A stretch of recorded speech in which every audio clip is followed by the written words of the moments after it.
Hey everybody, it's Tracy. This is week 15 of sheltering in, but the sheltering is opening up. Christ has sheltered me for the past 15 weeks, and hopefully you also, and things are opening up. I am a grateful believer in Jesus Christ. I overcame addiction to methamphetamine, alcohol, and being a sexual abuser, and God is still working on the pride issues in my life. My name is Tracy. How are you doing this week? So last night was Sunday night, and we had our first full-on Celebrate Recovery. It was fantastic. I stood on the platform leading worship and looked out into the crowd, and there was about 75, almost 80 people there.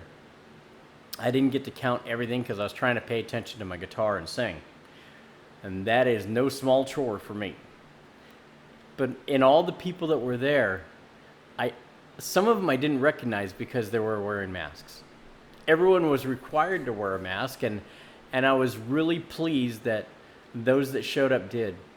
And they were able to worship. I could see some that were standing and some raising their hands. I saw a couple tears, and I saw a couple with just their masks on. And I know not everyone is used to wearing a mask, especially in a place where you would be worshiping, where you'd be singing out loud. And though we ask people not to sing to help control this potential virus going around, it was a beautiful thing for me to see people gathered back together. You know, there's some people that don't like wearing the mask, and they can say, well, it's hard for me to breathe, it's uncomfortable, it's inconvenient, and some people just don't like being told what to do. And you can ask my wife, and she'll contest. I understand that. I'm not much of a rule follower all the time, but I know it's what Jesus would want of me. So I wear a mask. I wear a mask for other people, for their benefit, for their sake, because I believe Jesus would wear a mask today. And we know that Christ can't get sick. He's not going to get no stinking virus, but he would wear it for me and for other people who might be afraid. He would wear it out of love for them. And so that's why I wear a mask. I remember about 30 years ago when they talked about seatbelts being mandatory. I balked at that too. I don't want to wear a seatbelt. I don't want to be told that I have to. It's uncomfortable. It's inconvenient for me. And if my car gets in a wreck and catches on fire, I want to be able to get out of my car. Those were the thoughts that I had back then. They were kind of silly, actually. Today I put on my seatbelt and I don't even think about it. It's just commonplace because it's safe. I have a friend who says that he really enjoys wearing the masks now because he's been told that he has an RBF, a resting boo-boo face.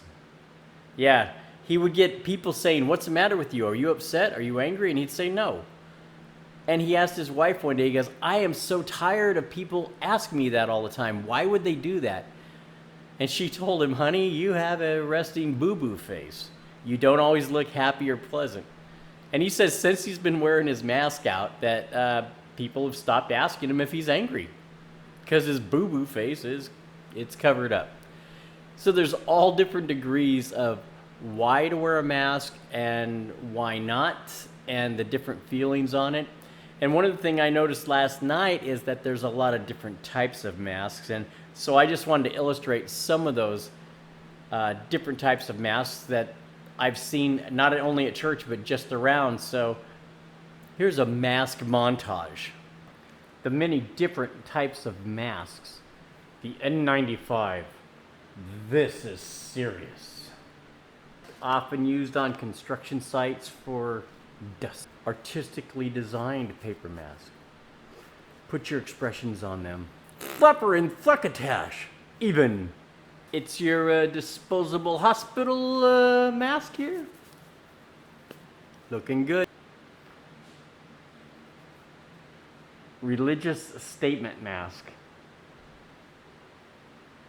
Go Jesus. This is the hardcore I ain't playing mask. You got it? It looks good though, huh? Doesn't it? Got the Velcro in the back and everything. Calling Dr. Howard. Dr. Fine, Dr. Howard. Yeah. This is the casual rewash and wear as you see fit mask. the Batman villain mask. "In Batman, you cannot defeat me." Or something like that. The hipster mask. "Now what, bro?" Yeah. Come on, Corona. There are a lot of different face coverings. Some of them way cool and some of them paper, right? We do what we can do to help others, to stay in compliance, to not be disruptors or just out there being radicals, right? It's interesting that years ago, not too many years ago, at every men's retreat I went to, in every Christian bookstore, and oftentimes preached at the pulpit was a message of, when you come to church, take your mask off. Be real and authentic with your brothers and sisters. And in Celebrate Recovery, we have said the same thing. Don't wear a mask in there. Be authentic and real, that God may heal you, that brothers and sisters will come alongside you in your real hurts. Don't fake it. Be real with it so that the healing work of Christ can come through the 12 steps. So all the preaching, all the books, all the seminars, all the conferences that I went to, the men's retreats with take off your mask, and now we're putting our masks back on. And it is a different kind of mask, but I began to think, are they really that different? Because this pandemic that came on, the shelter in thing, it made me feel like not really wanting to go out. I mean, I wanted to go out, but when it came to rubber on the road, I was thinking, well, maybe I don't want to go out. And I've talked with other people, and I'm not the only one with that. It's a very strange thing. And then the mask that I'm wearing, no one can see if I'm going, They don't know if I'm smiling or not unless I really think about it and try and smile with my eyes, with my face covered, which I try to do. But is this mask that I'm wearing for protection of others, is it covering up something of myself? I don't want to be in denial, and I don't want to isolate behind a mask or by staying at home. For saying I don't want to go outside because I don't want to get sick. I don't want to go anywhere because they're making me wear a mask. I don't want to go anywhere because I don't want people telling me what to do. The things that they're asking are inconvenient. All of these things can be isolation tricks in my mind and in your mind too. So I just want you to be cautious of that. Celebrate Recovery is a group of people that are broken with a bunch of hang-ups, hurts, and habits. And we need each other. We are stronger and better with each other. So as your CRs are opening up, get involved, go back to them. Fight that urge to stay away. And if by chance that you've had a slip during this time, fight that lie from Satan that you've failed and that you're not good enough. Because you are. The strongest people in the world that I know are those that have returned to meetings after they've had a fall, after they've had a slip and a relapse. Please be that strong person, that piece of encouragement, that person who can let the rest of us know that God is truly involved in recovery, even in our mistakes. There is no sin that's going to cast us into hell, not when we're in the hand of Jesus Christ.